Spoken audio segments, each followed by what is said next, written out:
시청자 여러분 안녕하십니까? 11시 뉴스제이 시작합니다. 코로나 확진자 수가 늘어남에 따라 방역 지침이 강화됐습니다. 김종인 비대위원장의 합류로 새로운 선대위가 출범했습니다. 송파구가 불현마을 작은 도서관을 새롭게 열었습니다. 충북 북부권을 중심으로 고병원성 조류인플루엔자와 아프리카 돼지열병이 발생하고 있습니다. 동부 양산 최대 공원인 웅상 센트럴파크의 기공식이 열렸습니다. 코로나 신규 확진자 수가 이틀 연속 5,000명대를 기록하고 국내에서도 오미크론 변이 감염자가 확인되는 등 방역 상황이 악화되자 사회적 거리두기 4단계 조치에 준하는 조치가 시행됐습니다. 지난달 1일 코로나 이전의 일상을 되찾는 방향으로 단계적 일상 회복이 시행됐지만 한 달여 만에 방역 지침이 다시 강화됩니다. 6일부터 사적 모임 인원을 축소하고 방역 패스 확대 등을 골자로 하는 방역 지침이 확대되는데요. 확진자의 폭증 등 변수가 없으면 12월 13일 단계적 일상 회복 2단계가 시행될 예정이었으나 1일 평균 확진자 수의 증가와 중환자 병상의 가동률이 80%에 육박하며 오미크론이라는 새로운 변이까지 등장해 방역 지침이 변경됐습니다. 하루 확진자 수가 5,000명을 넘어섰고 전국의 중환자 병상 가동률도 80%에 육박하는 등 전국 모든 방역 지표가 위험 신호를 보내고 있습니다. 여기에 오미크론이라는 새로운 변이도 나타났습니다. 이에 정부는 단계적 일상 회복이 시행된 지 한 달여 만에 다시 사적 모임 인원 제한 기준을 강화하기로 했는데요. 정부는 유행 확산을 억제하기 위하여 방역 조치를 보다 강화하기로 결정하였습니다. 유행 상황을 안정적으로 관리하기 위하여 세 가지 방역 조치를 강화하고자 합니다. 이번 후속 조치는 백신 추가 접종 효과가 본격적으로 나타나는 6일부터 내년 1월 2일까지 4주간 실행됩니다. 기존에는 접종 여부와 관계없이 수도권 10인, 비수도권 12인까지 가능했던 사적 모임이 수도권 최대 6인, 비수도권 최대 8인으로 제한됩니다. 방역 패스 적용 시설을 대폭 확대하고 식당과 카페를 포함한 대부분의 실내 기반의 다중 이용 시설로도 확대됩니다. 영화관과 공연장, 학원과 스터디 카페, 박물관과 도서관 등 14종 시설이 새로 추가 적용되기로 했습니다. 다만 식당과 카페에 한해 식사를 해야 되는 필수성으로 미접종자 1인까지는 이용을 허용하는데요. 미접종자 혼자 이용하거나 일행 중 미접종자 1인에 한해서는 예외를 인정해줘야 한다는 목소리가 나오고 있습니다. 특히 청소년을 중심으로 한 유행을 차단하기 위해 8주 후부터인 내년 2월부터 실시되는 방역 패스의 예외 범위를 현행 18세 이하에서 11세 이하로 조정하는데요. 12세에서 18세 청소년도 방역 패스가 적용되지만 기본 예방접종을 받을 수 있는 8주간의 유예 기간을 둘 예정입니다. 이번 강화 조치에선 생업시설과 민생경제를 고려해 집합금지 영업시간 조치 등은 포함되지 않았지만 향후 방역 상황 악화 시 추가 검토할 예정입니다. 이처럼 하루 확진자가 5,000명에 이르며 오미크론과 같은 변이 바이러스가 퍼지고 있는 가운데 정부는 빠른 방역 조치로 국민의 안전에 만전을 기해야 할 것입니다. 국민의힘 윤석열 대선 후보가 극적으로 갈등을 봉합했습니다. 윤석열 후보는 이준석 대표와 함께 부산에서 중앙선거대책위원회 회의를 주재하고 반드시 정권 교체를 이루겠다고 말했습니다. 제20대 대통령 선거가 100일도 남지 않은 상황에서 이준석 국민의힘 대표의 행보가 심상치 않았습니다. 김종인 전 비대위원장 역임을 두고 촉발된 갈등이 이준석 패싱 논란으로 이어진 끝에 이준석 당대표는 당무를 중지하는 모습을 보였습니다. 국민의힘 선거대책위원회를 둘러싼 윤석열 대선 후보와 이준석 당대표 간의 갈등이 심화되는 양상을 보였습니다. 지난달 30일 이준석 당대표는 오전 9시로 예정됐던 언론사 포럼 참석 일정을 갑작스럽게 취소한 이후 당대표실은 당일 하루 이 대표의 공식 일정이 취소됐다고 밝혔습니다. 전날인 29일 이 대표는 라디오 방송에 출연하며 윤 후보의 충청권 방문 일정을 언론 보도를 통해 알게 됐다는 사실에 불쾌감과 황당함을 토로했습니다. 전날 이렇게 언론을 통해서 알게 되면은 많은 언론이 제가 안 가면 또 해석을 붙일 거 아닙니까 뒤에다가. 그렇죠. 못 들었기 때문에 이준석 패싱이고 두 번째로는 이준석이 후보 일정 협조 안 한다 또 이렇게 또 이간질하려는 사람도 있을 거 아닙니까? 이 밖에도 이 대표가 반대한 이수정 경기대 교수의 인선 등 선대위 인사당행은 이준석 패싱 논란을 더욱 불거지게 했습니다. 이 대표는 29일 개인 SNS를 통해 그렇다면 여기까지입니다. 라는 글 등을 게시하며 당무를 중단했습니다. 이후 지난 2일 이준석 대표는 기자들과 만난 자리에서 윤 후보와 주변의 윤핵관에 대한 비판을 쏟아내며 윤 후보가 선출된 이후 당무를 한 적이 없다고 말하며 사실상 패싱이 있었다는 취지로 부연했습니다. 우리 후보가 선출된 이후에 저는 당무를 한 적이 없습니다. 왜냐하면 후보의 의중에 따라 사무총장 등이 교체된 이후 저는 제 기억에는 딱 한 건 이외에 보고를 받아본 적이 없는 것 같습니다. 그리고 저에게 당무에 대해서 어떤 의사를 물어본 적이 없기 때문에. 윤 후보는 비공개 선거대책위원회의를 주재한 뒤 기자들과 만난 자리에서 이준석 당대표와 오해를 풀고 싶다며 만남을 원했지만 이어진 윤 후보 핵심 관계자에 대한 질문에는 해당 사실에 대해서는 들은 바가 없다고 밝혔습니다. 그래서 저는 만나고 싶습니다. 저는 그런 얘기를 들은 사실이 없기 때문에 거기에 대해서는 뭐 누가 그런 얘기를 저한테 한 사람도 없고요. 바깥에서 돌아다니는 어떤 소문을 들으신 것 같은데 저는 뭐 그런 얘기를 제 주변에서 저한테 하는 거를 들어보지 못했습니다. 그러나 이 대표는 만날 의사는 있다면서도 윤 후보가 윤 후보 핵심 관계자의 검열을 받는다면 절대 만날 수 없다고 선을 그었습니다. 대선이 코앞으로 다가온 가운데 국민의힘 의원들은 윤석열 대선 후보와 이준석 대표에게 선거대책위원회 인선과 운영 등을 둘러싼 갈등을 종식시켜달라고 촉구했습니다. 이에 지난 3일 윤 후보가 이 대표를 직접 찾아갔고 극적 화해에 성공했습니다. 김종인 전 위원장의 영입 과정에서 빚어진 마찰로 이 대표와 윤 후보 측 사이에 극심한 갈등을 빚었던 국민의힘이 선대위 공식 출범을 사흘 앞두고 화해에 성공했습니다. 불투명하던 김종인 전 비상대책위원장의 합류도 전격적으로 결정된 만큼 국민의힘의 새로운 대선 행보가 주목됩니다. 대전 유성이코시티 조합원들이 공동주택사업 사업계획 승인이 지연돼 어려움을 겪고 있는데요. 과거 이미 대전시로부터 승인을 받았으나 구청으로부터 최종 허가를 받지 못해 난항을 겪고 있습니다. 대전시 유성구 학화동 735번지에 414세대의 아파트를 건립하기 위한 사업 승인이 지연되고 있습니다. 해당 사업은 지역주택조합 방식을 택한 공동주택 건립 사업으로 2018년 대전시청으로부터 건축심의를 통과했습니다. 그런데 최종 사업 승인권자인 유성구청으로부터 외부 일조 문제가 예상된다는 이유로 승인이 지체되고 있습니다. 최종 그 사업 승인 단계에서 이제 유성구청에서 갑자기 이제 일조 문제를 가지고 이제 층수를 낮춰라라고 요구하고 있는 상황이고요. 만약에 유성구청의 이제 요구대로 층수를 낮추게 되면 조합원들이 수백억의 이제 피해를 볼 수 있는 이제 상황입니다. 지난 4월 2일 조합원 측은 문제 해결을 위해 대전시장실을 방문했습니다. 대전시청 주택정책관은 2018년에 지구단위 계획 변경 승인이 났기 때문에 문제 없다고 설명했습니다. 대전시청 도시개발과도 2012년 학하지구 도시개발 사업이 종료되면서 그 이전 내용은 정리된 것으로 봐야 한다고 주장했습니다. 이에 대해 유성구청은 시청에서 문제를 제기하지 않으면 최종 사업 승인 때 문제를 삼지 않겠다고 밝혔고 7월 19일 사업 승인을 접수한 후 대전시청 도시개발과에 협의 공문을 보냈습니다. 그러나 대전시청은 협의 공문 회신문에 지구단위 계획 시행 지침에 따라 사업을 진행하면 된다는 내용을 기재해 보냈고 유성구청은 이를 근거로 학하지구 민간부문 지구단위 계획 시행지침 4조 1항에 의거해 환경영향평가자료 내용을 준수해야 한다며 1조 권고치 만족을 위한 보완 서류를 요구했습니다. 조합원 측은 1조 문제 해결 방안으로 국토교통부 신기술 인증을 받은 반사판을 대안으로 제시했으나 유성구청은 이를 거부했습니다. 우리가 그럼 대안으로서 어떤 반사경이나 민원 합의를 해주겠다라고까지 이제 얘기를 했습니다. 다른 지역에서도 많이 이제 대안으로 사용을 하고 있는 제품임에도 불구하고 반사경은 직사광선이 아니라서 안 된다. 곧바로 조합원 측은 대전시청 도시개발과에 2018년도 지구단위 계획 변경 승인 절차 문제 여부를 묻기 위한 공문을 발송했고 문제가 없었다는 회신문을 받아 유성구청에 제출했습니다. 이를 확인한 유성구청은 1조 관련된 도시개발과 입장을 재확인하기 위한 공문을 발송했습니다. 대전시 도시개발과는 최고 층수와 주택건설 규모만을 변경한 사항이며 건축법 등 관련 법령에서 규정한 1조 조건보다는 강화된 기준을 적용해야 하는 것이 대전 학하지구 지구단위 계획의 취지에 부합하는 것으로 판단한다는 내용을 기재해 회신했습니다.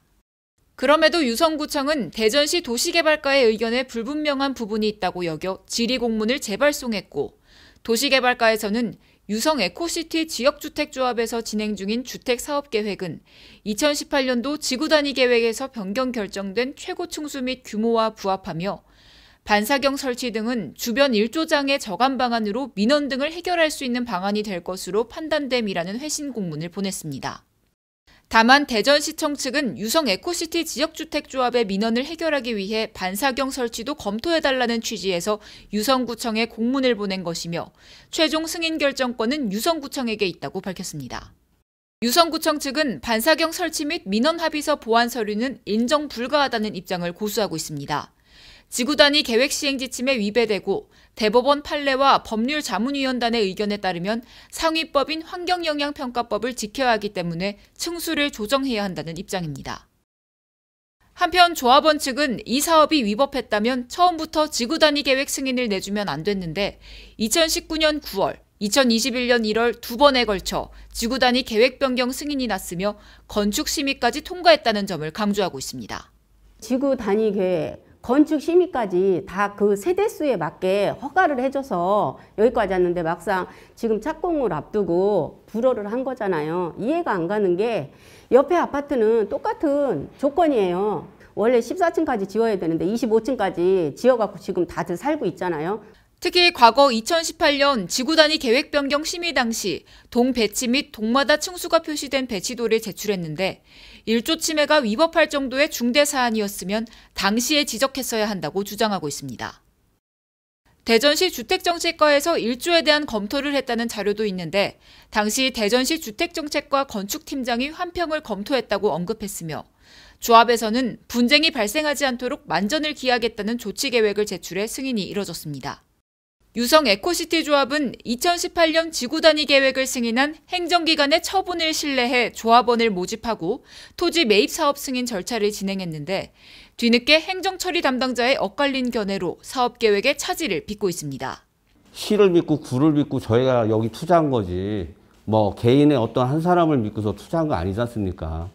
행정상의 문제가 어떻게 됐는지는 잘 모르겠지만 원래 단위 계획했던 대로 허가 난 대로 저희가 해달라는 건데 이걸 안 해주고 있으니까. 유성구청이 제안한 사업계획 변경 내용에 따라 설계를 변경할 경우 약 50세대가 감소하게 되므로 조합원들이 감당해야 될 피해는 수백억 원에 이를 것으로 예상됩니다. 사업 일정이 지연될수록 조합원들의 금융비용은 커져만 갑니다. 청약 절차 없이 저렴한 가격에 내 집 마련의 꿈을 꿨던 이들이 행정기관의 엇갈린 판단으로 피해를 입는 일이 없어야 할 것입니다.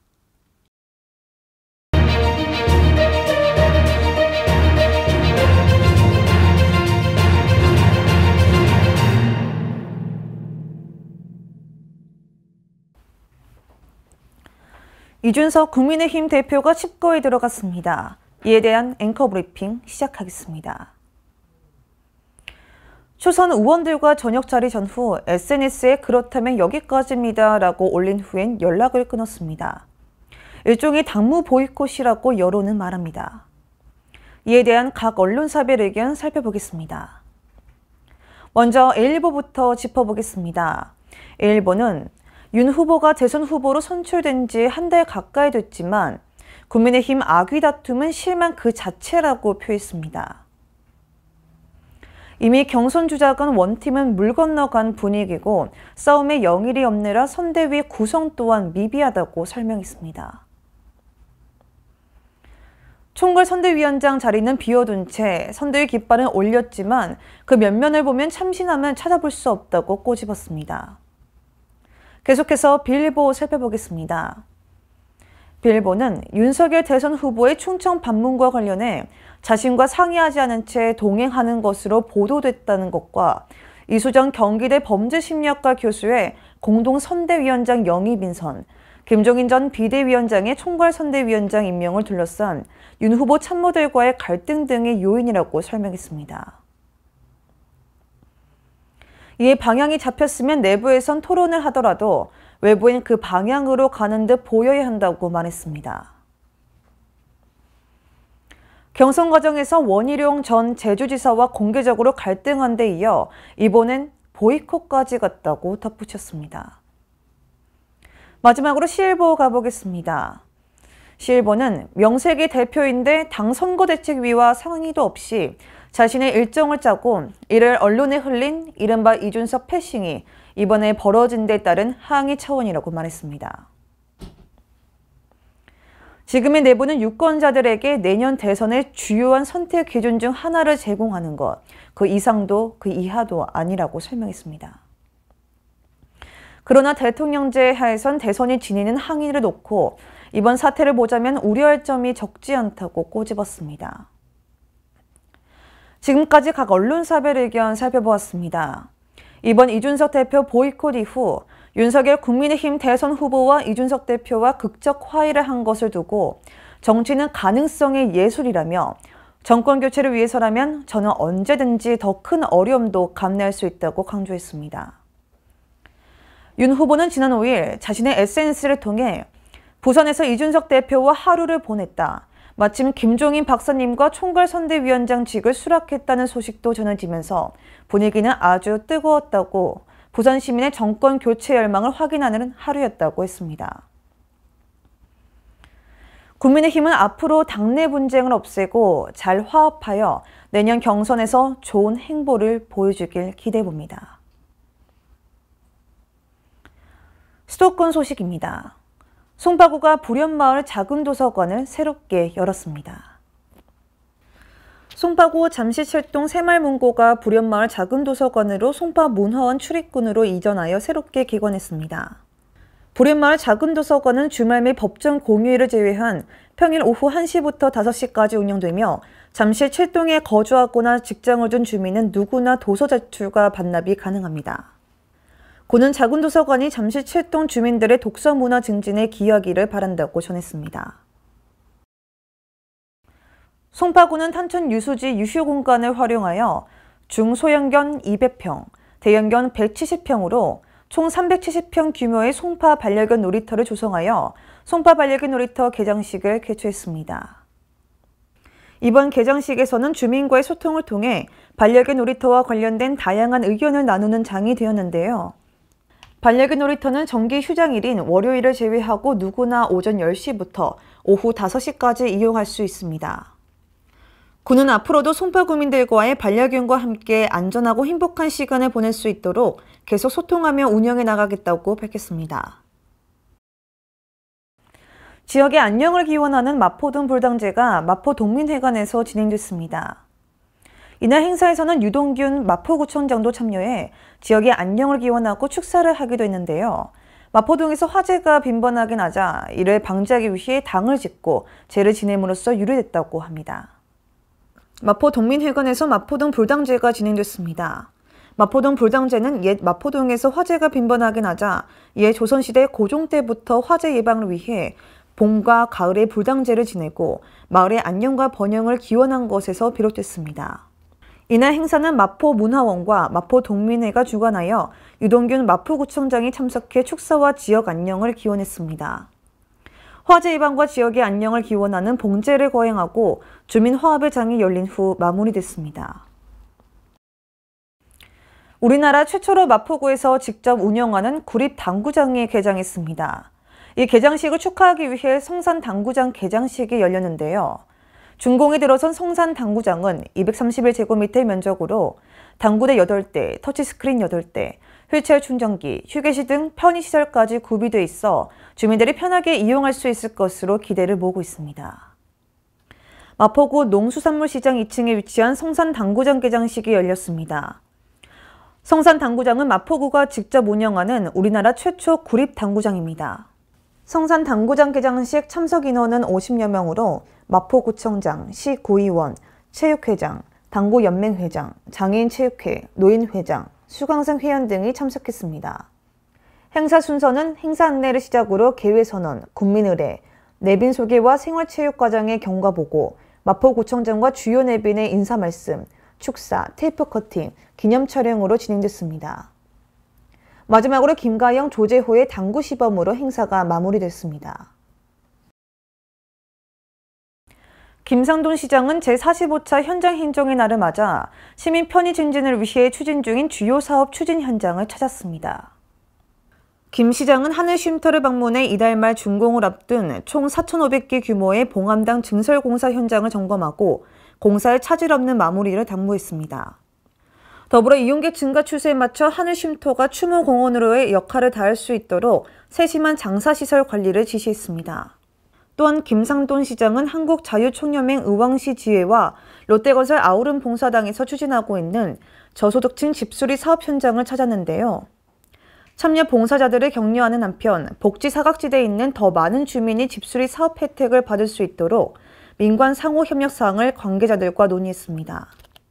더불어 이날 함께 살펴본 갈미 한글공원, 청계 배드민턴장 개보수 사업 현장에서는 정비된 공원 체육시설을 확인하고 장기적으로 계획 중인 공원 확장 사업에 대한 현황을 관련 부서로부터 보고받았습니다.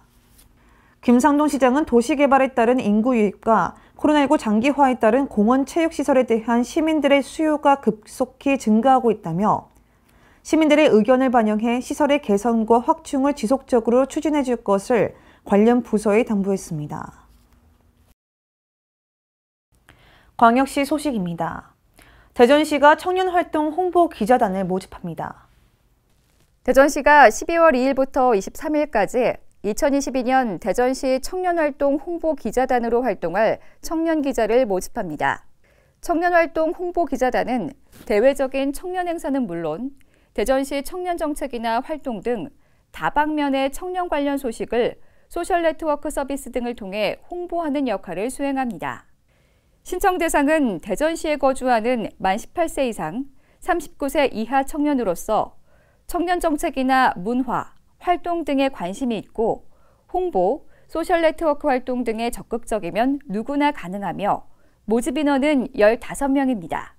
신청 방법은 대전시 홈페이지 모집 공고를 확인한 후 지원서를 작성해 담당자 이메일로 제출하면 되고 청년 기자에게는 2022년 활동 기간 동안 소정의 원고료가 지급될 예정입니다. 지역대학에서 양성한 인재가 지역에서 일자리를 구하고 지역에 뿌리 내릴 수 있도록 대전시와 지역대학이 함께 힘을 모으기로 했습니다. 대전시가 지역과 대학의 상생 발전, 지역 인재 육성을 위한 협력 사업 등을 논의하는 대전광역시 지방대학 및 지역균형인재 육성지원협의회를 개최했습니다. 이날 협의회는 대학의 미래인재 양성을 육성하고 그 인재가 우리 지역에 취업해 정착할 수 있도록 일자리 등을 지원하는 2022년도 지방대학 및 지역균형인재 육성지원 시행계획을 의결했습니다. 이에 내년에는 시행계획에 따라 대학혁신, 지역혁신, 협업 등 정책별 10개 과제, 35개 사업이 추진될 예정입니다. 또한 대전 청년 정책의 성과, 향후 추진 방향을 공유하고 공공기관 지역인재 의무 채용 비율 지속 확대와 2022 대전 세계지방정부 연합총회 등 대학의 협조와 홍보가 필요한 사항에 대해 대전시와 지역대학이 적극 협력하기로 했습니다. 광주시의 우수한 출산 육아 정책의 효과로 9개월째 아기 울음소리가 커지고 있습니다. 지난 24일 통계청 발표에 따르면 9월 전국 출생아 수는 지난해보다 6.7% 줄어든 2만 1,920명을 기록한 반면 광주시는 715명으로 전년 동기 638명보다 77명, 12.1% 증가했습니다. 이와 함께 광주시가 추진 중인 아이 낳아 키우기 좋은 맘편한 광주 만들기 정책은 2021년 지방정부 우수정책 경진대회 등에서 잇따라 수상하며 뛰어난 정책으로 평가받고 있습니다. 저출생 이슈는 지역과 한국을 넘어 세계적인 문제입니다. 따라서 저출생 문제 해결을 시대적 소명으로 생각하고 시민들이 더 마음 놓고 출산, 육아를 할 수 있도록 좋은 정책을 더해 나가겠습니다.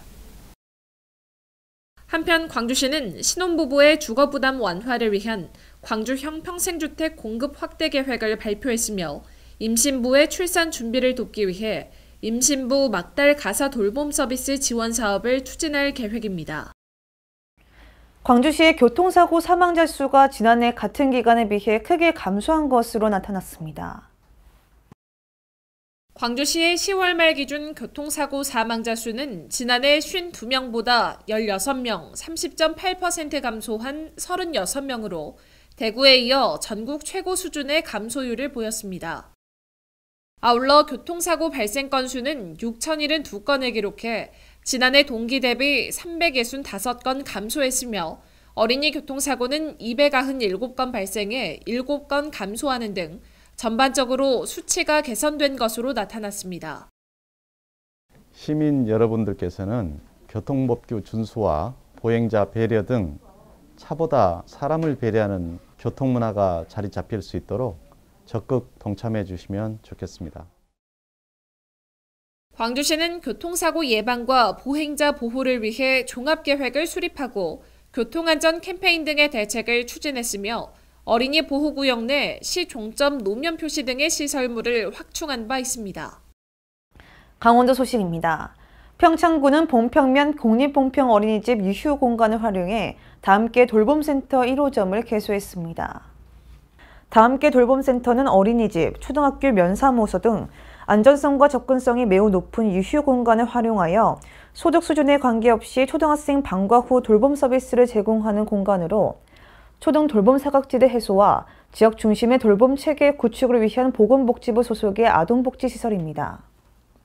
공립봉평어린이집 2층에 조성된 돌봄센터는 입소 정원이 30명 규명이며 관내 초등학생의 방과 후 상시 일시 돌봄, 급 간식 지원, 학습활동 등의 프로그램이 운영되고 사무실, 프로그램실, 보건실, 보드게임실, 조리실 등의 시설이 골고루 갖춰져 있습니다. 학기 중에는 오전 10시부터 오후 7시까지, 방학 중에는 오전 9시부터 오후 6시까지 운영할 예정이며 운영시간 동안 돌봄교사가 상시 근무하면서 안전하고 따뜻한 돌봄 서비스를 제공할 예정입니다. 횡성군이 보다 안전한 횡성을 만들기 위해 군민안전보험에 확대 가입했습니다. 자세한 내용 전해드리겠습니다. 군민안전보험은 군이 보험사와 직접 계약을 맺고 군민이 재난이나 사고를 당할 경우 보험 약관 계약 조건에 따라 보험사가 보장된 보험금을 해당 군민에게 지급하는 보험 상품인데요. 자연재해와 폭발, 화재, 붕괴, 대중교통사고를 비롯해 올해는 가스 상해사고 사망과 가스 상해사고 후유장해 등 전년 대비 2개 항목을 추가해 총 15개 항목에 대해 확대 보장을 받을 수 있게 됐습니다. 사고 지역에 상관없이 횡성군의 주민등록이 된 군민이라면 누구나 별도 절차를 거치지 않고 보험 혜택을 받을 수 있으며 개인 보험에 가입한 군민도 중복 보장을 받을 수 있습니다. 군민안전보험은 횡성군이 보험사와 직접 계약을 맺고 군민이 재난이나 사고를 당했을 경우 보험 약관에 따라 보험사가 보험된 보험금을 해당 군민에게 지급하는 보험 상품입니다. 올해 추가된 보장 항목으로는요, 가스 사망과 가스 상해 사고 후유 장애가 추가가 되었습니다. 우리 군은 군민안전보험 가입을 통해 각종 재난 및 사고로부터 인적 피해를 입었을 경우 군민 생활 안정을 위해 최선을 다하겠습니다. 또한 피해 입은 군민이 보험 혜택을 적극 받을 수 있도록 홍보 활동에 최선을 다하겠습니다. 고맙습니다. 충청도 소식입니다. 최근 충북 북부권을 중심으로 고병원성 조류 인플루엔자와 아프리카 돼지열병이 잇따라 발생하고 있습니다. 특히 이미 가금 농장 4곳이 피해를 본 음성군은 최근 야생 조류에서도 바이러스가 확인되면서 충북도가 방역에 고삐를 쥐고 있습니다. 지난달 21일 음성군 구망읍 6개 농장에서 발견된 H5형 AI 항원이 고병원성 AI로 확진됐습니다. 올 가을 들어 가금류에서 나온 7번째 고병원성 AI 확진 사례이자 음성에서 나온 4번째 감염입니다. 해당 농장은 지난달 8일 고병원성 AI가 검출된 음성 메추리 농장의 반경 3km 이내에 있고 6개 9만 2천여 마리를 사육해왔습니다. 지난달 23일 제천시 송악면, 도아리 용두산에서 발견된 야생 멧돼지 폐사체에 대한 아프리카 돼지열병 진단검사 결과 양성으로 확인됐습니다. 또한 지난달 19일 단양에서 처음으로 아프리카 돼지열병이 발생하는 등 가축 전염병이 확산되고 있습니다. 충청북도는 추가 확산을 막기 위해 예방적 살처분과 출입 통제, 집중 소독 등 방역 조치를 실시했습니다. 우선 생석회 도포와 농장 축사 소독 강화 등 소독 방역에 총력을 기울이고 있습니다. AI 추가 발생을 막기 위해 지난달 25일까지 이상이 없는 6개는 조기에 출하에 나섰고 축산농가 방역 강화를 지시했습니다. 치사율이 높고 예방 백신이 아직 개발되지 않아 농가로 확산되면 살처분 외에는 방법이 없는 아프리카 돼지열병 확산을 막기 위해 도내 전역에 위험주의보를 발령했습니다. 이를 통해 방역 농가 출입을 통제하고 합동수색을 강화했습니다. 이외에도 그물망 울타리 설치와 기피제, 경광등 등 임시시설 설치를 마치고 오는 20일까지 반경 3km 울타리 설치도 추진할 계획입니다. 경상도 소식입니다. 동부 양산 최대 공원인 웅산 센트럴파크의 기공식이 열렸는데요. 휴식 공간에 물론 동부 양산의 랜드마크가 될 것으로 예상됩니다. 웅산 센트럴파크는 2023년 3월 준공을 목표로 주진동 산 63-1번지 일원에 국비 115억 원을 포함해 총 555억 원을 들여 중앙광장과 물놀이장, 운동시설, 쉼터, 야외 공연장, 자연체험장 등을 포함한 공원과 지하 1층, 지상 2층의 실내 체육관을 건립합니다. 웅산 센트럴파크가 준공되면 야외 무대와 잔디광장이 조성돼 문화행사는 물론 주민소통의 장으로 활용되며 각종 운동시설과 산책로는 지역 주민들의 체력 증진 도모와 여가 생활에 활용될 것으로 기대하고 있습니다. 웅산 센트럴파크는 동부 양산의 최대 규모의 공원으로 지역 주민 삶의 질 향상에 큰 도움을 줄 것으로 전망됩니다. 동부 양산의 수건 사업인 만큼 웅산 센트럴파크 조성에 최선을 다하겠습니다.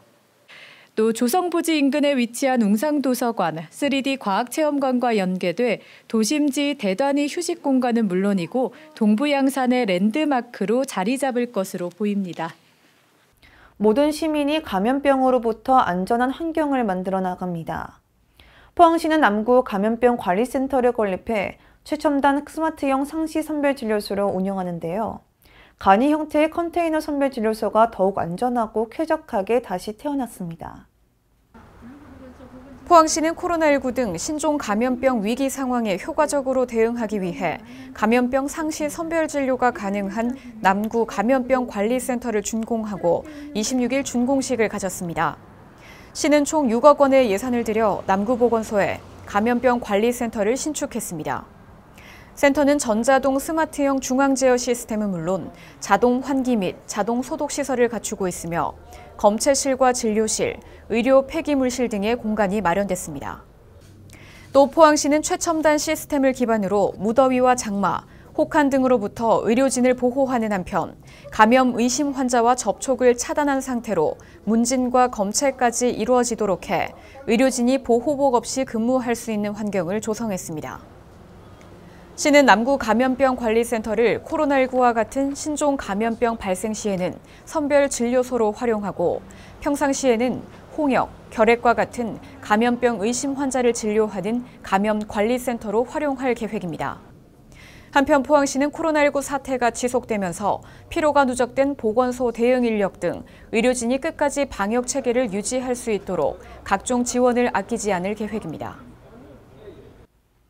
드넓은 동해와 함께하는 포항, 해양 관광자원으로서 바다의 가치는 무궁무진합니다. 그중에서도 시는 포항을 세계에 알릴 크루즈 관광 활성화에 두 팔을 걷었는데요. 글로벌 낭만 포항을 위한 크루즈 관광 활성화에 다양한 의견이 오갔습니다. 24일 포항 크루즈 관광 활성화 포럼이 열렸습니다. 포럼은 위드 코로나 시대의 포항 크루즈 산업 전략과 선택이라는 주제로 개최됐습니다. 이날 포럼에서는 하마오카 소이치 코스타 크루즈 한국 일본 지사장이 세계 크루즈 시장 동향과 크루즈 관광 트렌드 변화에 대해 얘기하고 마이즈루 등 일본과 한국의 포항, 러시아 블라디보스톡을 연결하는 크루즈 항로 개설에 대해 의견을 제시했습니다. 주제 발표에서는 위드 코로나 시대 크루즈 동향과 포항 크루즈 발전 방향, 포항 크루즈 관광 진단과 지방정부의 발전 전략 등에 대해 전문가들이 의견을 개진했으며 이후 토론에서는 포스트 코로나 시대 크루즈 시장의 변화와 포항 관광지, 상품 개발에 대한 다양한 의견 교환이 이뤄졌습니다. 한편 포항은 올해 해양수산부 크루즈 기항지 홍보 홈페이지에 새로운 기항지로 추가돼 세계 크루즈 시장의 이름을 알리고 있으며 시는 크루즈 유치를 위해 크루즈 선사 및 여행사를 대상으로 포트 세일즈를 지속 추진하고 있습니다. 전라도 소식입니다. 여수시에서 시와 그림으로 본 여수의 문화재라는 주제로 온라인과 오프라인으로 다양한 야간 문화 행사가 열렸습니다. 오프라인 행사는 이순신 광장에 100여 명이 참가해 여수 문화재와 관련된 예시와 현대적 그림을 활용한 프로그램들이 마련되어 있습니다. 또한 온라인으로는 100여 명이 참여한 가운데 예술로 여수 문화재를 배우고 간직할 수 있는 예술 체험 키트와 온라인 야행 시화전이 개최됐습니다.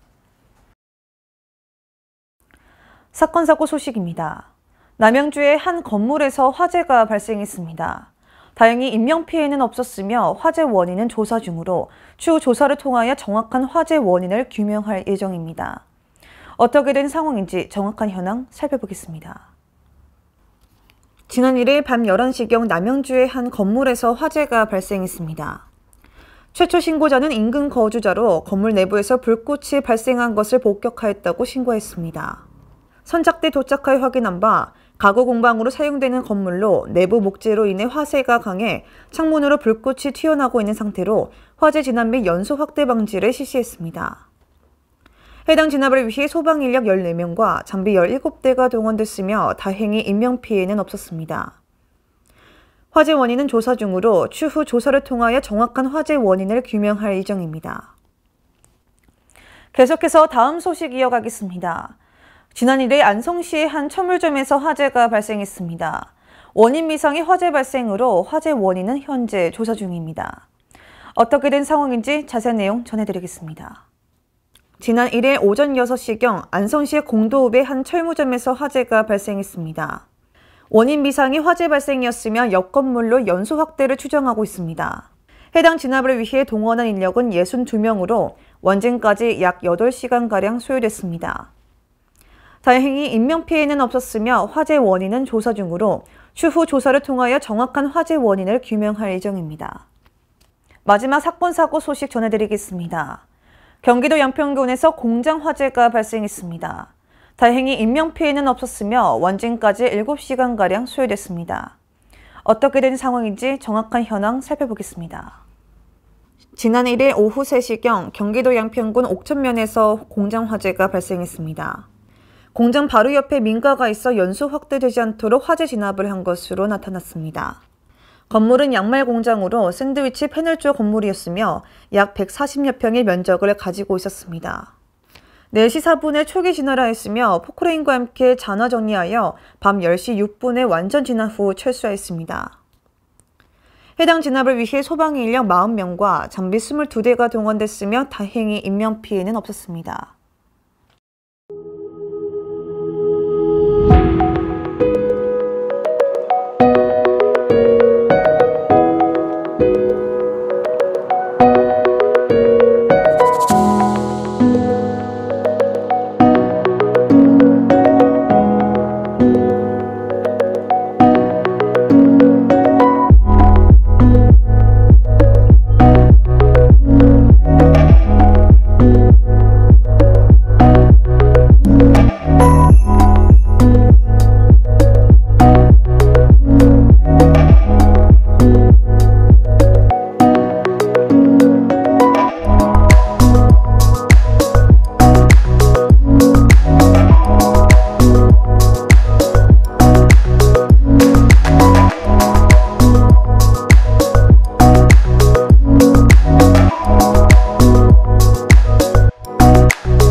6일부터 방역 지침이 강화됐습니다. 더 이상의 확산을 막기 위해 사적 모임을 자제하고 개인 방역 수칙 준수에 힘써주시기 바랍니다. 이상 뉴스 마칩니다. 시청해주신 여러분 고맙습니다.